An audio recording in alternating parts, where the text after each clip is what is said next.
ఇప్పుడు ఒక హీరోకి 100 కోట్ల రెమ్యునేషన్ ఇచ్చే బదులు ఇప్పుడు ఇట్లాంటి సీజీ వర్క్తోనే 10 కోట్లు పెట్టేస్తే బ్రహ్మాండ హీరో తయారవుతాడు కదా అని అనిపిస్తుంది నాకు. భవిష్యత్తులో అలాంటి సినిమాలు వచ్చే అవకాశాలు ఉంటాయా? డైరెక్టర్స్ కూడా ఇలాగే ఆలోచించి ఇలాగే వచ్చారు అనుకోండి, హ్యాపీగా మాగం పోయింది, హ్యాపీగా సీజీ చేసుకుంటాం. ఇట్స్ గుడ్ కదండి. అదే నాకు పెద్ద హీరో అయితే నాకెందుకు, నా సీజీ వర్క్ ఎలా ఉందో లేదో నేను చూసుకుంటాను. అసలు ఏ వస్తే ఉద్యోగాలు పోతాయి అంటున్నారు, దానికి ఒప్పుకుంటారా మీరు? అంటే ఏ డివిజన్ అండి, నా డివిజన్ అంటారా? నో అంత చేంజెస్ ఏం రావండి, అంత చేంజెస్ రావు. అంటే కొన్ని డిపార్ట్మెంట్స్ వరకు ఇంపాక్ట్ అవుతాయండి. ఇప్పుడు మా దాంట్లో సపోజ్ రోటో అంటాం, పెయింట్ అంటాం, మ్యాచింగ్ అంటాం, ఇలా కొన్ని హండ్రెడ్స్ ఆఫ్ డిపార్ట్మెంట్స్ ఉంటాయండి. ఒక 3-4 డిపార్ట్మెంట్స్ డెఫినెట్లీ అంత మ్యాన్ పవర్ అయితే రెడ్యూస్ చేస్తాం, ఎందుకంటే టెక్నాలజీ అక్కడ సపోర్ట్ చేస్తుంది కనుక. అలాగని వాళ్ళు ఇంకా అదే నేర్చుకుని మా జాబ్ పోయింది అనుకోరు కదా, ఇంకోటి నేర్చుకుంటారు ద నెక్స్ట్ డిపార్ట్మెంట్.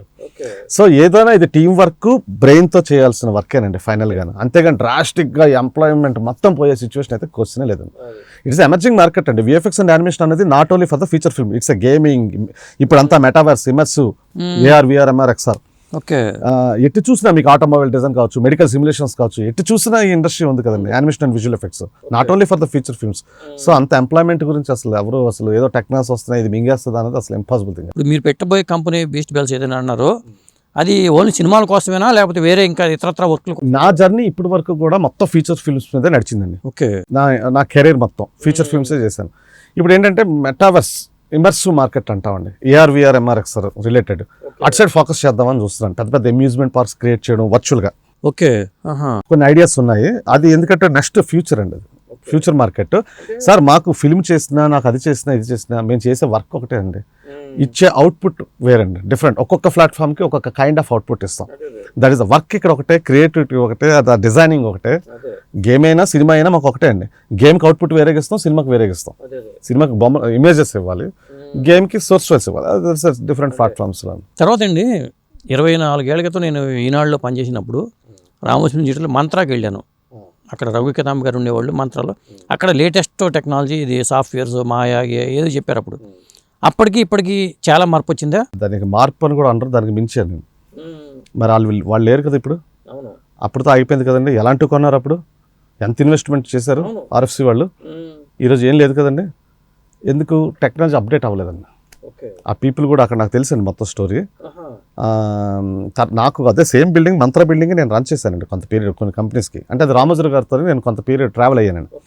నేను వాళ్ళతో బిజినెస్ అని కాదు, అతనికి ఒక విజన్ ఉందండి, ఒక పెద్ద స్పిరిచువల్ సిటీ కట్టాలని. అవును, ఓమ్ సిటీ కట్టాలని అనుకున్నారు వాళ్ళు. ఓమ్ సిటీ ఒక 4,000-5,000 acres స్కేల్ అండి. అంటే it's world's the biggest Hindu temple city ohm city. అప్పుడు వాళ్ళకున్న నెట్వర్క్లో మొత్తానికి నన్ను చూస్ చేసుకున్నారు, చాలా రీసెర్చ్ చేసి. సో రామోజీ గారికి నాకు అసలు ఫస్ట్ మీటింగే 3.5 hours అయిందంటే ఎంత ఇన్డెప్త్ వెళ్ళి మాట్లాడడం చూడండి. నాకు ఆ విజన్ నేను పడిపోయాను. అప్పటికే నా వర్క్స్ చూపించడం ఇవంతా ఒక ఇదైందండి. ఐడియా నచ్చింది నాకు. సో విజువలైజేషన్ మొత్తం రామోజీ గారికి నేను ఆ ఓమ్ సిటీకి కంప్లీట్ విజువలైజేషన్ నేనే చేశాను. అంటే అందులో ఏంటంటే అది స్కేల్ చాలా బిగ్గర్ స్కేల్. అది 108 టెంపుల్స్, శక్తిపీఠాస్, జ్యోతిర్లింగాస్, అది హోటల్స్, చాలా ఇంకా మరి నేను చెప్పలేను. అది ఒక చాలా పెద్దది. ఈవెన్ హాస్పిటల్స్ దగ్గర నుంచి, లైబ్రరీస్ దగ్గర నుంచి, మ్యూజియంస్ దగ్గర నుంచి అన్నీ వస్తాయండి అందులో. దాన్ని మొత్తం విజువలైజేషన్ చేయాలంటే ఒక్కొక్కటి ఆ హిందూ ఆర్కిటెక్చర్స్తోని వాటితో 4,000-5,000 acres అంటే చిన్న విషయం కాదు కదండి.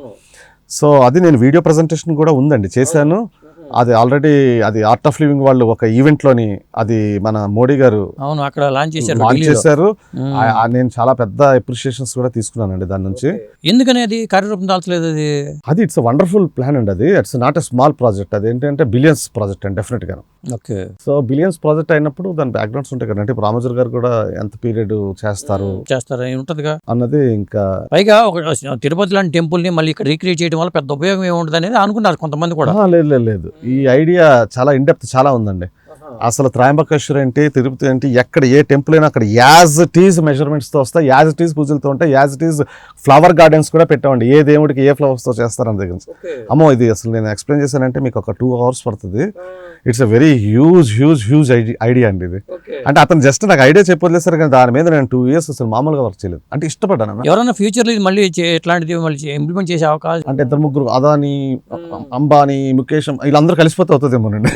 ఓకే చెప్తున్నాను. అంటే అంత పెద్ద ప్రాజెక్ట్ అండి, అది చేస్తే అలాంటివి చేయాలి. అదే నేను ఇప్పుడు ఒకవేళ నేను మెటావర్స్లో చేస్తానండి, నేను పెట్టబోయే స్టూడియో నుంచి ఆలోచించండి, ఎక్కడికైనా వెళ్ళచ్చు కదా. చూద్దాం అదేమంటే టైం దేవుడు ఎలా రాసి పెడతాడు అలా.